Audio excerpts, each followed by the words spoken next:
우리는 지금 여름이잖아요. 다이어트를 안 하고 싶어도 해야 되는 상황이 됐단 말이에요. 평생 다이어트를 해본 적이 없습니다. 그냥 본투비 날씬이에요? 그런 거죠. 네, 완전. 네. 여름이 오니까 다이어트를 해야겠다는 생각이 드는데요, 여러분. 오늘 왜요? 왜? 우리 둘만 드는 거예요? 저희만 쭈니님이랑 저만 드는 거예요, 지금? 평생 다이어트를 해본 적이 없습니다. 그러실 것 같아요. 뭐 재수없지만 사실입니다. 아 이건 뭐 체질이시니까요. 그냥 본투비 날씬이에요? 그런 거죠. 네. 완전. 네. 쭈니는 1일 1식 합니까? 예, 하죠. 아직도? 네. 근데 사실 1일씩이라는 게 많이 안 되는 게요. 저는 뭐 우유를 너무 많이 먹고 일단 그리고 뭐 음료수도 먹고 이러니까요. 식사만 하루에 저녁 한 끼 먹고 플러스 술도 마시니까요. 생활이 다이어트라면서요? 술 먹고 맨날 살찌니까 어떻게든 술을 먹기 위해서 다이어트를 하는 거죠. 안주는 안 먹습니다. 안주도 먹죠, 형님. 아, 그러니까 술도 먹고 안주도 먹기 때문에 밥을 안 먹는다는 얘기군요. 그러니까 끼니는 한 끼만 먹어요, 진짜. 그게 아침이에요, 점심이에요, 저녁? 저녁만 먹습니다. 술도 저녁에 술을 그렇죠. 그럼 아침에 먹어? 아니, 그러니까 술과 저녁만 먹는 거죠. 아침 점심은 다 굶고. 네. 술에 의해서 이렇게 되는 건데 제가 볼 때. 네. 이렇게 안 하면 근데 제가 지금 한 88kg 정도 되는데 TMI. 아 그런가요? 아니요 보여드릴 그 술까지 먹고 끼니를 다 챙겨 먹었더니 98kg까지 찌더라고요. 진짜요? 그럼 그거 10kg는 빼신 그쵸? 거예요? 네. 아니, 그러니까 이게 스트레스도 굉장히 다이어트의 적이고, 그러니까 살이 찌는 거의 적인데, 제가 요새 제일 많이 듣는 얘기는 다이어트를 해야 된다, 운동을 해야 된다. 근데 먹을 걸 줄이지 않으면 다이어트는 할 수 없는 네, 거다. 없죠. 성공할 수 없다. 없죠. 먹을 걸 먹으면서 운동을 하면 건강한 피드가 될 뿐이다. 예, 명언이네요. 네, 이런 얘기가 있어가지고. 식단 조절. 사실입니까? 저는 그렇게 생각합니다. 네. 건강한 돼지가 되는 거죠. 네. 그럼 쭈니님은 건강한. 건강한 곰이 될 수 있습니다. 네. 근데 다이어트가 이게 그냥 무작정 굶는 다이어트? 이거는 사실 요요도 올 수 있고 건강에 되게 안 좋을 것 같은데 이 무작정 굶는 다이어트 설마 저분한테 다이어트 방법을 물어보고 있는 겁니까 지금? 내과 의사니까. 따라하지 않으시면 되지만 말하는 건 들으셔야 돼요. 그러니까 아는 건 있지만 네, 실천을 실천 안 못할 할 뿐이잖아요. 뿐이에요. 우리 이런 얘기를 왜 한 거야? 그러니까 왜 하고 있는 거예요 이거를? 아니 그래서 제가 오늘의 주제는 뭡니까? 다이어트를 하려고 생각하는데 식단 조절을 해야 될 것 같아요. 네. 그래서 굶어볼까 좀 네. 그 전체 칼로리를 조절해볼까 하는데 그렇게 하면 또 건강이 나빠질 것 같고 건강을 챙기면서 할 수 있는 다이어트 방법이 있나 네. 부족한 영양소를 채우면서 할 수 있는 살이 안 찌는 뭐 네. 그런 방법이 있나 뭐 그런 거네요. 그러니까 무조건 굶으면 나쁠 것 같으니까 굶때 좀 건강하게 굶을 수 있는 방법을 좀 알아보자. 아 진짜 그렇게 말하지. 그렇죠. 건강하게 굶는 방법. 네. 그냥 다이어트에 관련된 거를 얘기할 때는 항상 중요한 게 앞에서도 얘기했지만 어쨌든 칼로리가 1번인 거거든요. 네. 칼로리 섭취량을 줄여야 되니까 일단 음식의 섭취량을 줄여야죠.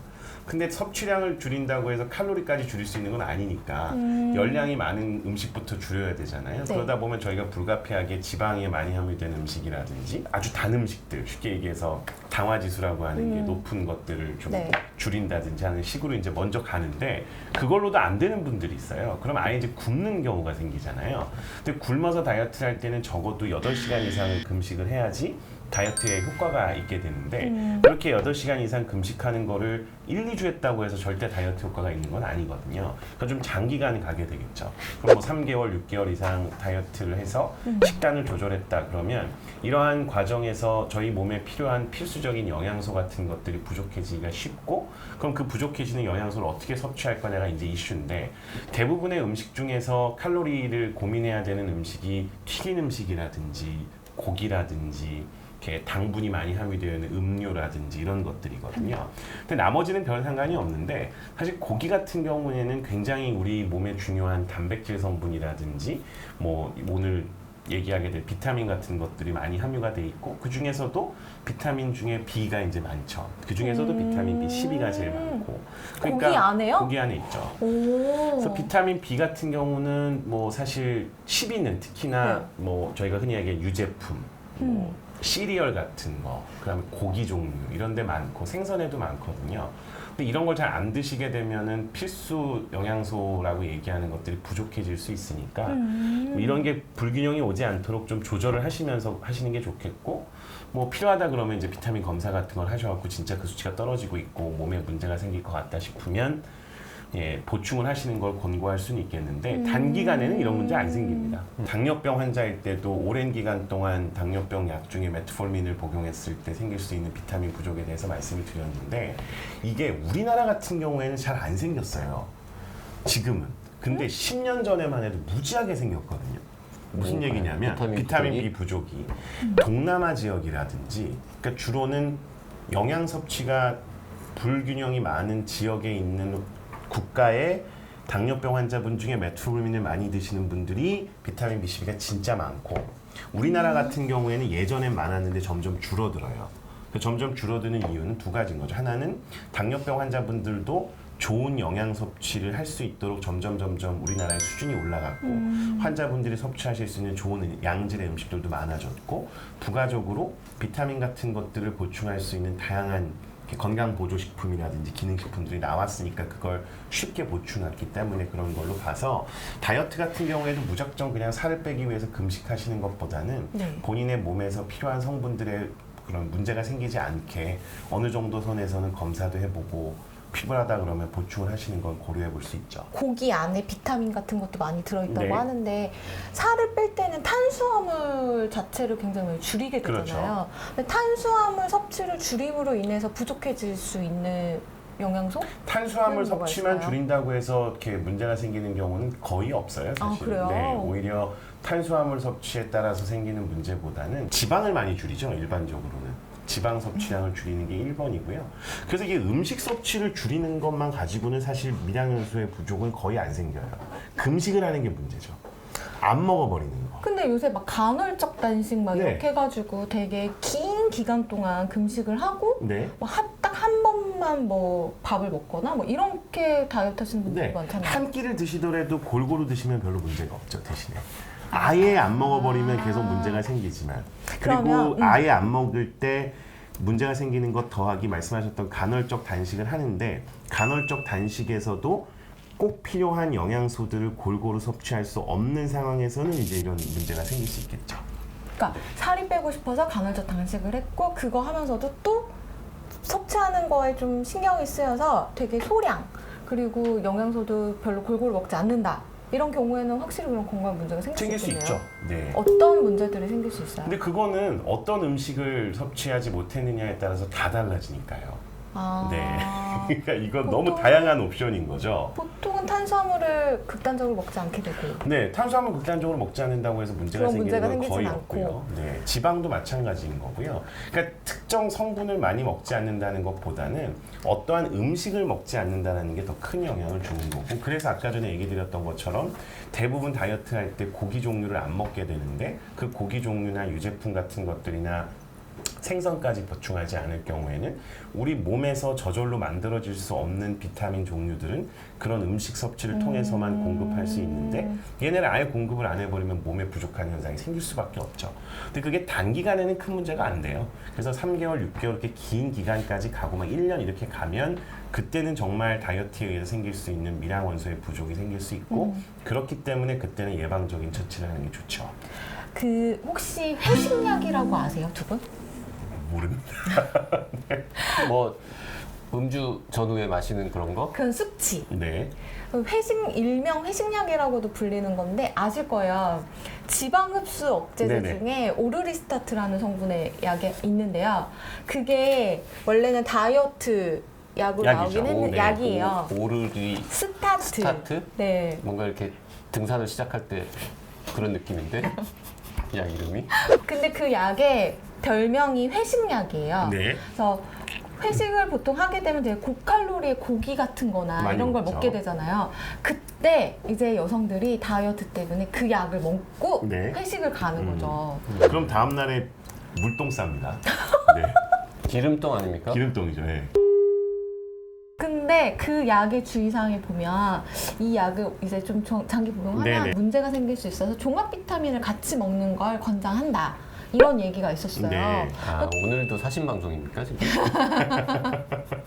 네. 그래서 그 그 주위 문구가 참 가슴에 와닿더라고요. 네. 왜 이 약을 먹는데 이렇게 비타민이 다 부족하다고 종합 비타민을 먹어라라는 권장이 있을 만큼인가. 네. 그 이유가 좀 궁금해가지고요. 그러니까 장기간 복용하게 되면 제니칼 같은 약제들은 대부분의 경우에 말씀하셨던 것처럼 지방 흡수를 억제하거든요. 근데 지방 흡수가 억제가 되면 지방 성분이 우리 몸속에 흡수되지 않고 그냥 배설이 됐을 거 아니에요. 배설되는 과정에서 우리가 장에 살고 있는 장내 세균 같은 것들에도 변형이 일어나게 되거든요. 장내 세균이 바뀌죠. 근데 비타민 종류들은 세균에 의해서 만들어지는 것도 꽤 있거든요. 네. 그러니까 제니칼 같은 것들을 오래 먹어서 장내 세균총이 변하게 됐을 때 비타민의 합성에 있어서도 문제가 생기면 당연히 그 비타민이 부족해진 현상이 발생할 수도 있고요. 지용성 비타민은 확실히 영향을 받겠죠. A, D, E, K 같은 지용성 비타민들은 지방 흡수가 안 됐으니까 같이 우리 몸속으로 들어와야 되는 비타민 성분들이 부족해질 수도 있고 또 하나는 이 비타민들 중에서 지용성이 아니더라도 수용성, 지용성 비타민이 같은 기전으로 우리 몸에 들어오는 건 아니지만 네. 지방이 몸속에서 소화가 되고 대사가 되는 과정이 수용성 비타민의 흡수에도 영향을 줄 수 있거든요. 그런 균형이 깨지기 때문에 수용성 비타민에도 영향을 줄 수 있죠. 그래서 장기 복용 시에는 고민하시는 게 맞고요. 네. 장기 복용이 아닌 뭐 한두 번 정도는 사실 큰 영향을 주지는 않을 것 같습니다. 근데 그 장기라는 게요. 이렇게 회식이 좀 잦은 회사에 우리 다니는 나 보지 말고 그냥 둘이 자연스럽게 대화하세요. 네. 그 회식이 잦다 그래서 뭐 일주일에 두세 번 먹었다. 이건 제가 볼 때는 영향을 주지 않을 것 그렇게 같습니다. 되게 오래 몇 개월을 먹는다. 그렇게 먹는 건 크게 영향을 주지 않을 것 같습니다. 괜찮아요. 매일매일 뭔가 네네. 먹거나 네. 이렇게 하면 된다. 제 추정상 그 장내 세균이 그렇게 쉽게 변하지는 않을 것 같고요. 네. 오히려 그런 것보다는 다이어트를 할 때 아까 말씀드렸던 영양분 자체 섭취의 문제가 일단 제일 중요할 것 같고요. 두 번째는 다른 약들이죠.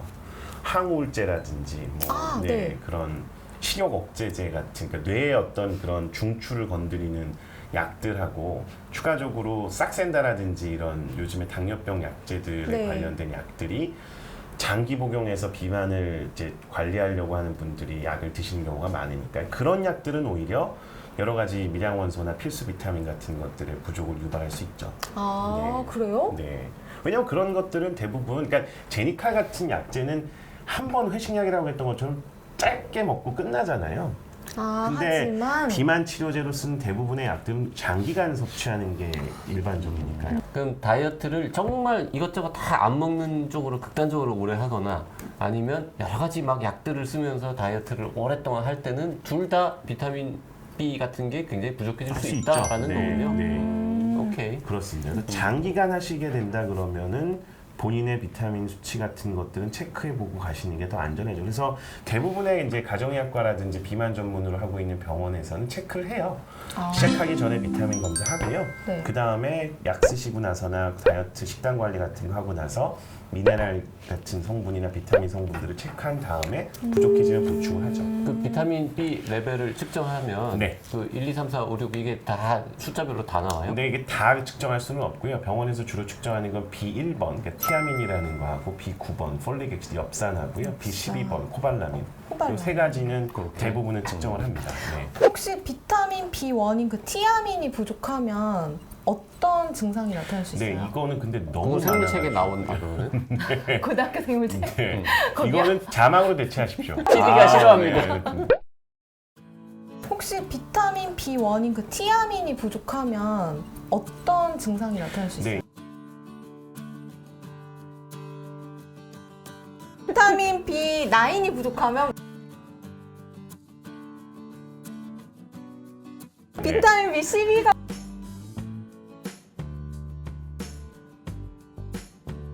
제가 말하는 걸 다 들으실 필요가 없어요. 네. 몰라도 되는가 봐. 뭐 되게 수습이지만요. 마지막으로 건강하게 다이어트하는 방법을 알려주신다면? 무조건 굶는 건 안 좋은 거죠. 음. 네, 굶을 때도 이렇게 센스 있게 굶어야 되는 거고요.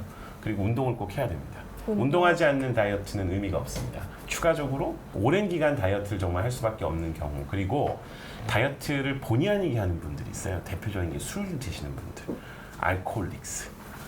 술 많이 드시는 분들이 오히려 비타민에 대한 문제는 더 큽니다. 그리고 그 비타민에 의한 문제로 뇌에 문제가 생기거나 각종 질환이 생기는 분들이 훨씬 많죠. 그래서 술을 많이 드셔서 다이어트가 되는 분들은 더더욱 더 비타민을 챙길 필요가 있습니다. 저는 이렇게 예전에 운동을 좀 해가지고 네. 살을 뺐었을 때 먼 옛날 그때는 운동하고 나면 너무 피곤해가지고요. 네. 그 다음날 회사 나가는 게 너무 힘들었거든요. 근데 그때 저 약간 고함량 비타민 B 제품을 좀 먹었더니 네. 플라시보였을 수도 있어. 근데 왠지 좀 괜찮았다. 조금 덜 피곤하다는 느낌이 좀 들고 막 네. 이랬었거든요. 그래서 저는 다이어트 할 때 좀 그런 거 복용하는 거 괜찮은 것 같아요. 나쁘진 피곤할 때. 않습니다. 네. 나쁘진 않다. 의사로서 이제 이거가 과학적인 근거가 있다고 얘기할 수는 없지만 나쁠 건 없죠. 장기간 다이어트를 금식하면서 하시는 분들께는.